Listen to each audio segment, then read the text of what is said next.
Everyone, thanks for coming. We're here to announce charges surrounding the 2003 cold case murder of Edna Schubert. Over 21 years ago, on December 12th, 2003, 88-year-old Edna Schubert was found murdered in her bedroom in North Bayshore. We are here today because of the dedication of the Suffolk County homicide detectives, the Suffolk County Crime Lab, and the identifications section detectives. They never forgot Edna, and they never gave up.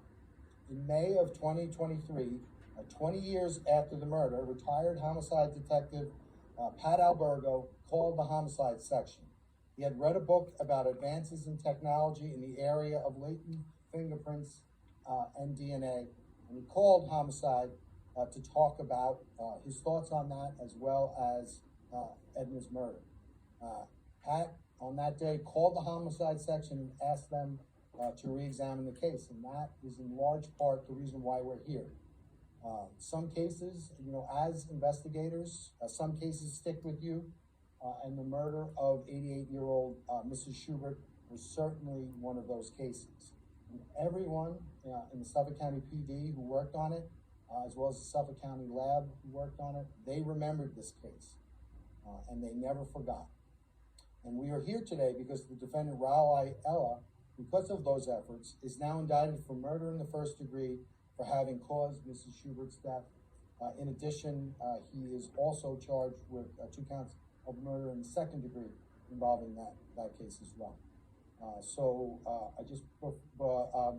Before I continue, I just want to introduce some of our partners who are in the room with us. We have newly minted Suffolk County Police Commissioner Catalina. Detective Lieutenant Kevin Byer for the homicide squad was going to join us. Apparently he's feeling under the weather, but we certainly want to thank him. We have, of course, retired homicide detective Pat Albergo, who's, despite being retired, I don't know if Pat Albergo understands what that term means, but he's helped us not only in this case, but many others as well. So we certainly thank Pat.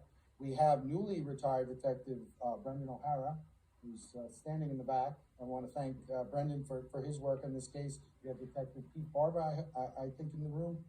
We want to thank him. We have recently retired Detective Timothy Kelly of the ID section.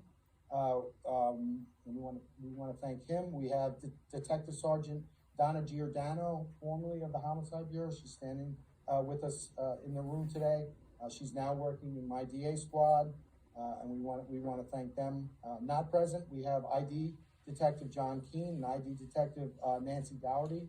Want to help them for their efforts in this case. And all of those names that I've mentioned, I've been in Suffolk County law enforcement since 1992, and I've had the pleasure of working at certain periods of time in my career with all of those individuals. And I want to thank them for their perseverance and their professionalism. In addition to those members of the Suffolk County PD, I want to thank folks from my office. We have Division Chief Jim Shalafo. We also have Homicide Bureau Chief Tim Gaw, and our ADA Eric Apolafia. Tim and Eric worked on this case. They did a fantastic job. Also want to thank our Suffolk County Crime Lab, who, as always, really assisted us, and without their assistance, we wouldn't have the success in this or many other cases. Now, with regard to the crime itself, I think for those of you who heard Eric's bail application, Mrs. Schubert, quite simply was a fixture in her small neighborhood. She was retired from the Department of Motor Vehicles, and although she was a widow and had no children of her own, all of those children who were fortunate enough to live in that neighborhood, Edna considered them to be her children, and she looked after those kids. And because Edna looked out for the children in the neighborhood, the neighbors looked out for Edna, and it was a great relationship that everyone enjoyed. Everyone called Edna Grandma because that's how they thought of her. As children of the generations of kids in that neighborhood, Mrs. Schubert would watch them ride their bikes in her driveway. She would allow them to ride their bikes in the driveway. They would come in for snacks. She helped them with their math homework. Again, She was the grandma of the neighborhood. The evening prior to her murder, her neighbors had brought her dinner, something to eat. They also brought her a thermos of coffee so she could have her coffee in the morning. Again, because Edna looked out for them, they looked out for Edna. The next day, December 12, 2003, Mrs. Schubert's neighbors saw that her front door was ajar, the outside light on her house was still on, and that a window on the east side of her house was broken, and papers were blowing out from the wind from her house onto the outside of the house. And they surmised, unfortunately correctly, that something was wrong. The neighbors then entered the home and unfortunately found that Mrs. Schubert had been beaten to death. They called 911, and members of the Suffolk County Police Department, as well as the Suffolk County Crime Lab, came and processed the scene. Significantly and thankfully, those personnel, they meticulously photographed everything and documented the crime scene and preserved evidence. And again, similar in a lot of cases, if that initial work is not done, from a cold case perspective, there's nothing we can do.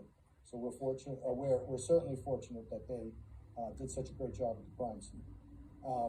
But unfortunately, back in 2003, despite the best efforts of the homicide and identification section detectives, they were not able to identify a suspect. Moreover, despite the extensive investigation that continued for years, the case did not result in any arrests, and the case remained unsolved and uncharged. However, Detective Albergo, amongst many, never stopped thinking about this heinous murder even after his retirement, and he continued to think about ways in which we could potentially come to a positive result. In May of 2023, reacting to that motivation, Detective Albergo called, and that call resulted in a re-examination of all the evidence in the case with modern technology. Homicide and identification sections worked together, and specifically with regard to a photograph of one of the latent prints found at the scene. It was a blurry photograph. Believe it or not, with modern high definition photography, they were able to take a picture of that picture, which turned out to be the defendant Aiel's left thumbprint, and that was allegedly an identical match to the photograph of that latent print that was found on the bottom interior portion of the window blind where the murderer had entered on the east side of Mrs. Schubert's home. Additionally, the defendant's left middle finger was allegedly an identical match to the latent print of an interior door on the back of the home in close proximity to the broken window pane where the assailant had entered. After this discovery, an investigation into the defendant began. It was learned that the defendant was alive and was living in Talmo, Georgia. He was currently 51 years old. He was 29 years of age at the time of the murder. Back in 2003, the defendant lived just around the corner from Ms. Schubert, less than 200 yards away. And if you see those pictures there, to the left, we have a picture of Edna, and then immediately right next to that are the two homes in close proximity to one another. Ms. Schubert's house is in the foreground. In August of in 2023 and 2024, clippings from the pantyhose and a long sleeve t-shirt that had been worn by Mrs. Schubert were examined, and that led to a DNA profile believed to be that of the killer. We had a mixture. We had a mixture of Ms. Schubert's blood as well as the DNA believed to be that of the killer, which matched with this defendant. In August of 2024, members of the Suffolk County Police Department traveled to Talmo, Georgia. They conducted surveillance of the defendant and recovered items that he had thrown away. You see that all the way to the left. Lottery scratch-offs, beverage containers, and again, they were able to obtain an abandonment sample of DNA, which was compared to the DNA sample left at the scene, and again, it matched. And that DNA profile, which was 500 trillion times as likely to have come from the defendant as opposed to anyone else in the population. And again, it matched the DNA left at the scene. The defendant was arrested on January 16th of 2025 in Talmo, Georgia by members of the Suffolk County Police Department, working with assistance from the local law enforcement. Thereafter, he was extradited here to New York and arraigned this morning on the indictment. He's held on remand by Judge Horowitz, and the defendant faces a lifetime incarceration without the possibility of parole due to that murder in the first degree charge. Before I turn it over to Police Commissioner Catalina, I once again want to thank Detective Albergo for never giving up on Ms. Schubert. I want to thank the other members who worked on the case as well. I want to thank the Homicide and Identification Section detectives for taking a new look at this cold case. And as always, I want to thank the Suffolk County Crime Lab for their exemplary work. And this, ladies and gentlemen, is really in essence why we do what we do. Ms. Schubert was a widow. She did not have kids, but she was the grandma to every kid in her neighborhood. I had the opportunity to look at some of the crime scene photos, and you see pictures of children throughout the house, and you ask yourself, who were those kids? Those were the neighborhood kids. Those were the kids that Mrs. Schubert considered to be her own kids and treated like her own kids. So for us as law enforcement professionals to be able to provide closure to the family of Edna, it is a special thing. So we're certainly thankful for that. And we're thankful for all of the retired members of our Suffolk County Police Department who assisted us in that regard. Again, I want to thank everyone for being here, and I'll turn it over to Police Commissioner Catalina, and then if you guys have any questions, we'll field those as well. Thank you. I want to thank the Suffolk County Homicide Squad, but specifically I want to thank Detective Pat about everything. The brutal murder of Ms. Schubert really shook the Suffolk County community to its core, and I'm proud and grateful to be standing up here today with Ms. Schubert and other members of law enforcement and success. I want to thank the team and all the members of the Suffolk County Homicide Squad for continuing their commitment to solving Suffolk County cold cases and making sure that we know that homicide. I also want to send my prayers out to the Schubert family and thank you for the help.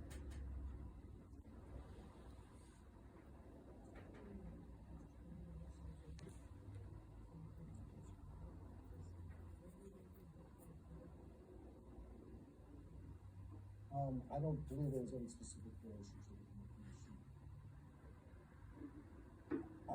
I'm not aware of that. I'm going to say he wasn't related to Schubert. We don't believe he had a job at the time.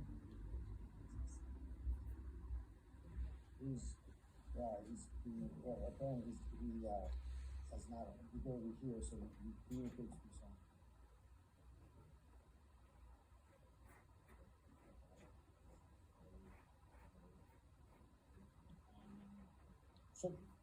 So with that, we anticipate calling Detective Albergo as a witness in this case. So at the time of sentencing, although I know he's more than eager to speak with everyone, after this case is closed, I'm sure Detective Albergo will be more than happy to talk.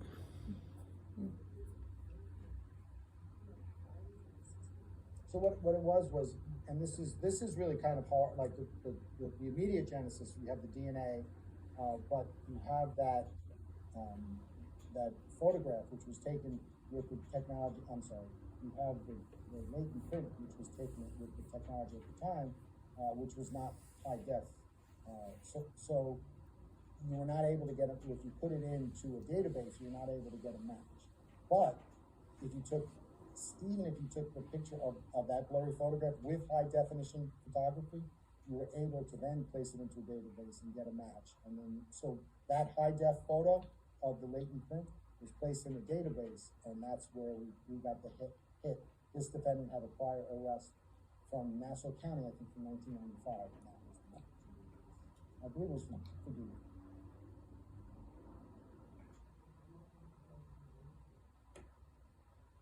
We're not going to specifically discuss, I don't think there was, you know, unfortunately, oftentimes, incidences like this, there's no good reason for it, and we're not gonna speculate as to the point.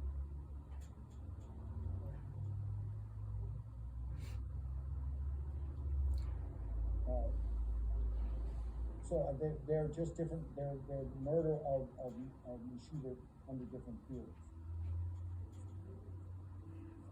There's no evidence about it, he's not charged.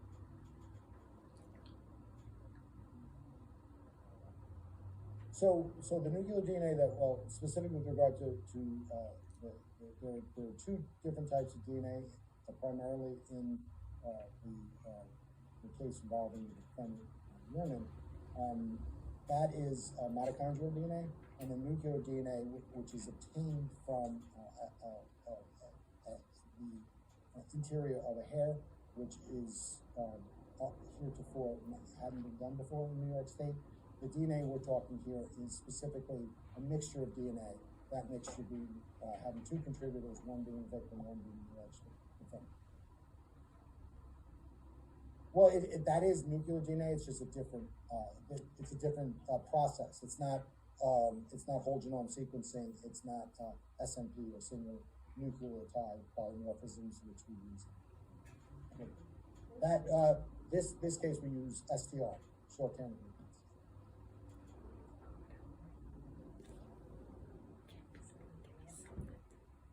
We certainly feel that. Okay, thank you very much.